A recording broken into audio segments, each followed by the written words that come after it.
मैले आफ्नै घर परिवारभित्र छोराको छोरीको श्रीमतीको हृदय विदारक मृत्युहरू देखेको छु। तर पनि म यो राष्ट्रको निम्ति र जनताको निम्ति अन्तिम साथसम्म लडिराख्छु भनेर हिँडेको छु। हो प्रचण्डजी, भन्न त कसैलाई नमिल्ने हो, तर पापको घडा जब भरिन्छ जीवनमा अनेक अनेक तालका घटनाहरू घट्ने गर्दछन्।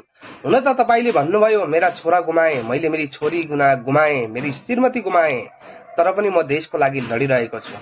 देशको लागि होइन, स्वार्थ पूर्तिको लागि लडिरहेको छु भन्न किन सक्नुहुन्न प्रचण्डजी? 17,000 नेपालीहरूको हत्या पछाडि, मृत्यु पछाडि जसरी नेपालीहरू टिलपिल गरिरहेका थिए, हार गुवा 17,000 व्यक्तिका, कसैका श्रीमती गुमे, कसैका छोराछोरी गुमे, कसैका बा आमा गुमे, कसैका मामा गुमे, कसैका इष्ट गुमे, कसैका मित्र गुमे। त्यति बेला तपाई पनि रुन सक्नु भएको थियो। तपाईले त्यो बेला किन सम्झिनु भएन?